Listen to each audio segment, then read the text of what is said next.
Hi, I'm Kirsten, and I'm 44 years old. Thanks for picking my story. I hope you find it either insightful or really entertaining. I certainly didn't expect what happened to me. I've always been close to my friends, especially Trisha, my best friend since college. We met back when we were 20 and 19, and we've been inseparable ever since. We had big dreams of living next door to each other and raising our kids together. And you know what? We actually made it happen. We worked hard in college, found great partners, and bought houses right next to each other, just like we planned. Before we knew it, Trisha and I were both expecting babies around the same time. It was a funny coincidence as we got pregnant just a couple of months apart. It wasn't exactly what we had planned, but it added an extra thrill to our journey. Life was pretty good for us. Trisha felt like more than just a friend. She was like a twin flame or a sister I never knew I had. We did everything together and genuinely cared for each other. As the years passed by, our bond only grew stronger. Our kids were growing up too, and Kyler and Ricky especially became inseparable, just like us. They didn't really have a choice. Trisha and I were so close, they had to get along. Trisha's husband and I even joked about whether our kids would end up falling in love when they grew up. Trisha and I thought it was unlikely, but life has a funny way of surprising you. I remember that day so clearly, like it just happened. Trisha and I were sitting on her porch, chatting away about everything, as best friends do. Suddenly, Ricky and Kyler walked up the driveway, and there was something different about them. It struck me when I saw them holding hands. Ricky was 19 and Kyler was 18, and it seemed like that was the moment they decided to be officially together. Trisha and I were surprised, but apparently, their friends and even their cousins had seen it coming for a while. "Hey, you two, how was your day?" "Wait, what's going on here?" Kyler and Ricky both took a deep breath and then spilled the news. "Mom, Aunt Trisha, Ricky, and I are officially a couple."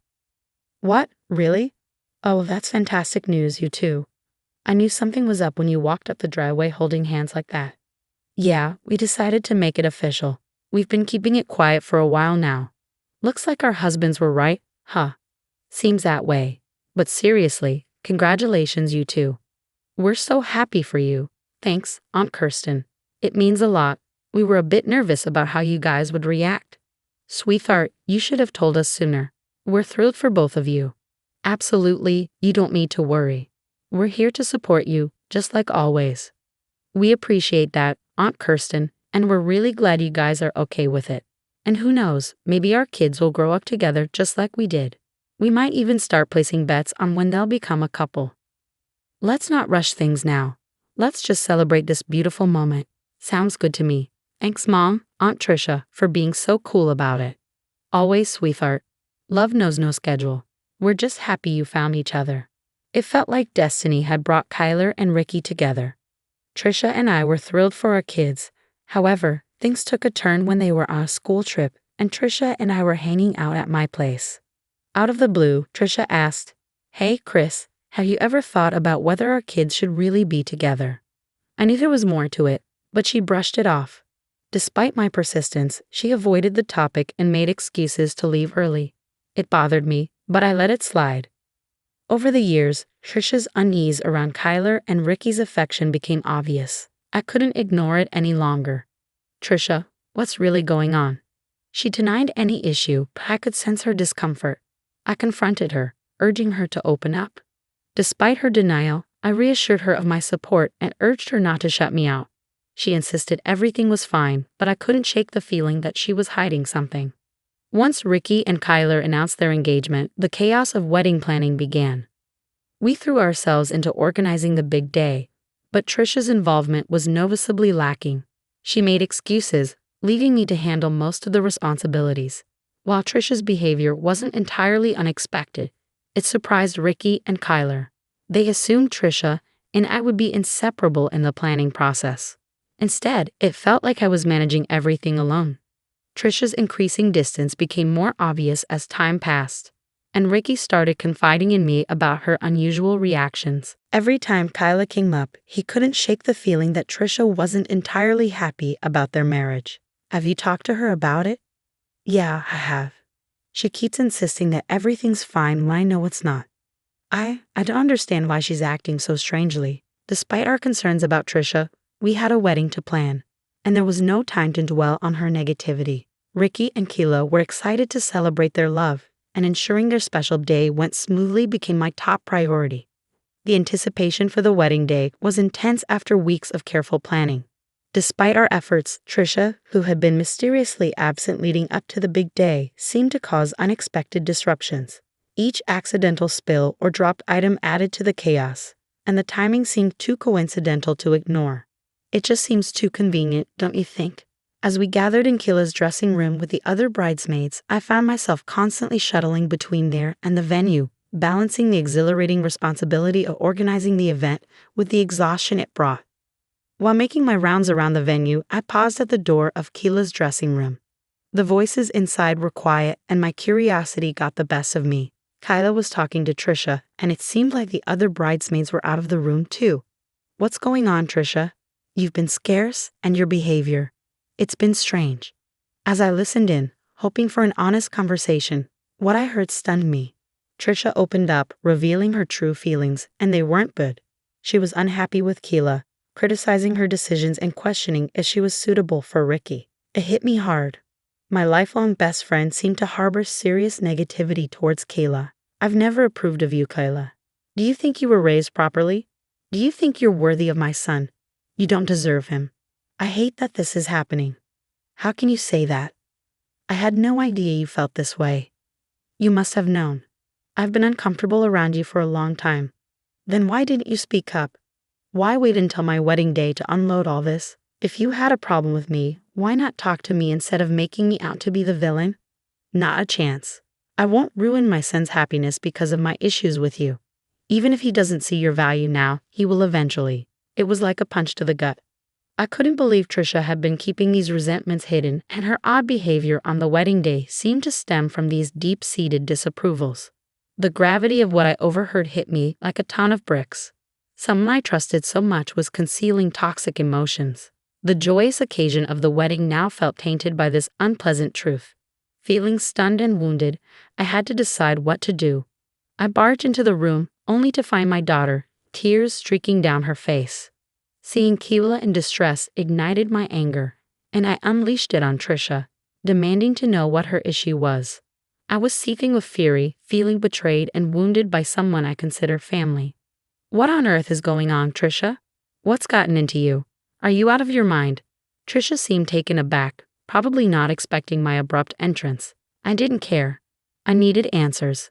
The atmosphere in the room was tense, with everyone else remaining silent, likely shocked by the sudden confrontation. But I paid no heed to their reactions. All that mattered was unraveling this mess and salvaging what was left of the wedding.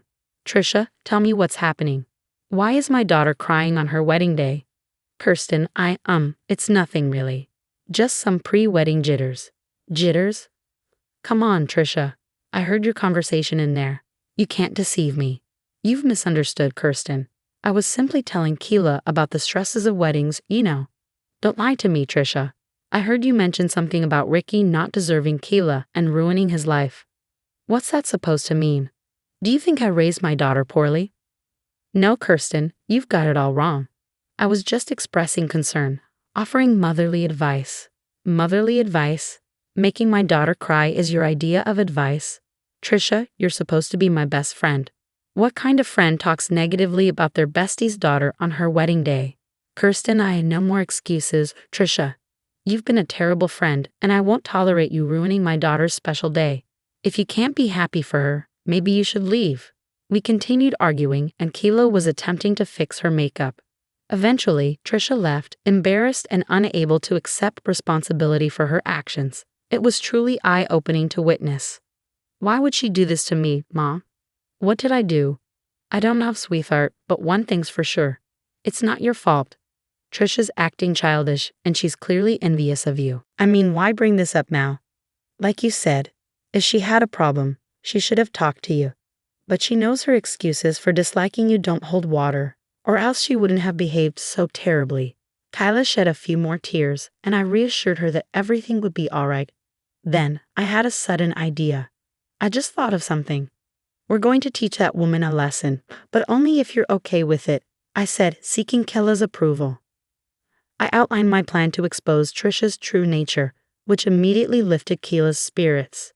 She agreed it was a perfect plan and urged us to act swiftly to give Trisha a taste of her own medicine. With the plan in motion, we proceeded with the ceremony, trying to maintain a sense of normalcy. Throughout the event, I kept an eye out for Trisha, who appeared increasingly uncomfortable. Good. I was pleased to see her squirm, but she was about to feel even more uncomfortable. As Kayla and Ricky exchanged vows, the atmosphere relaxed, and people began to enjoy the festivities. That's when I sprang into action.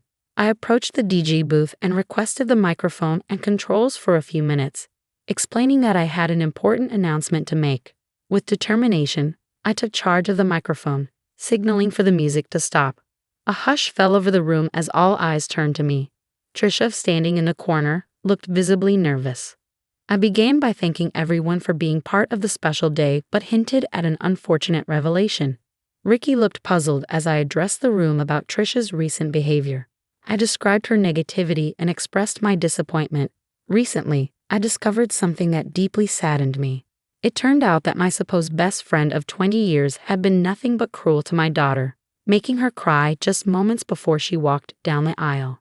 Gasps filled the room, and Trisha looked shocked, but she was about to be even more surprised by what I had on her. The tension in the air was palpable as I believed I had undeniable proof of Trisha's actions. With a dramatic flair, I revealed an audio recording from my Bluetooth earpiece, capturing a conversation between Trisha and Keela. People gasped as the harsh words reverberated through the venue. You see, as the event planner, I wore an earpiece and carried a clipboard, bustling around the venue. I made it a habit to record my conversations so I could listen back later and plan the wedding accordingly. Even on the wedding day, this setting was still on, thank goodness. Without it, I wouldn't have the standing audio recording. Mom, is this true? Did you really say those things to her? I can explain. How could you do that to Keela on our wedding day? Ricky, honey, I didn't mean for things to escalate like this. I was just worried.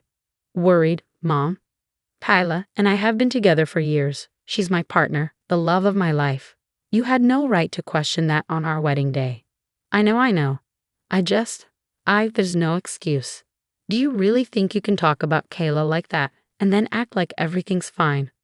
Ricky, please try to understand. I didn't mean it. Trisha's face turned several shades of red as the recording played for everyone to hear. She looked like she wanted to disappear.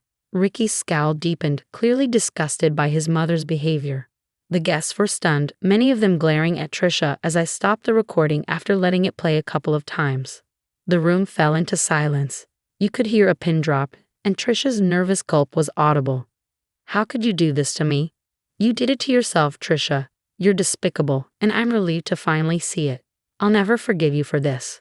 Fine, because we'll never forgive you either. Security, please escort her out. What? Why? You're really going to kick out your own mother? We'll discuss this later, Mom. I'm still deeply hurt. I think it's best if you leave. I can't believe this. You're trying to ruin my life. Believe it, Trisha. No one gets away with making my daughter cry. Now go. As the commotion settled and Trisha attempted to garner support from the crowd, I felt a whirlwind of emotions. Part of me was furious, not just at Trisha, but also at myself for missing the signs earlier. I prided myself on being a vigilant and supportive mother, and failing to see Trisha's true nature for so long left me feeling terrible. Trisha tried to justify herself, but I wasn't interested. She had plenty of time to talk to me about whatever was bothering her. But she chose to do it on a day meant for joy and happiness, clinging to her excuses for as long as she could.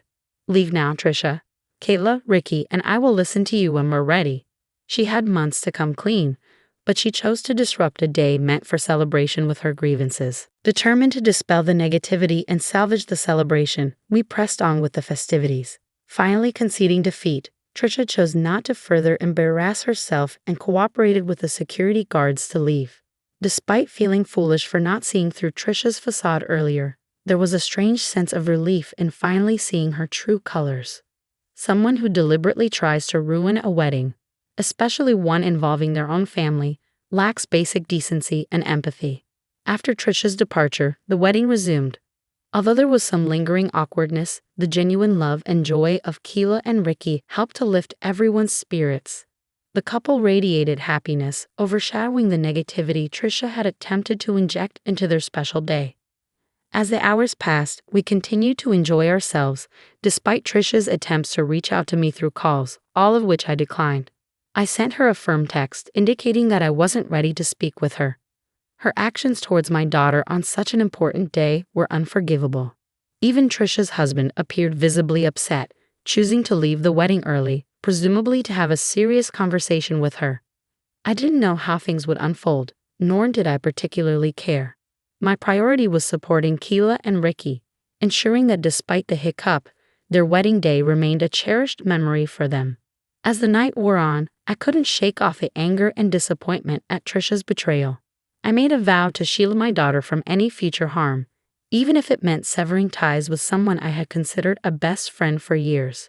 Trisha had chosen her path, and I had chosen mine, one that prioritized the happiness and well-being of my family over toxic relationships.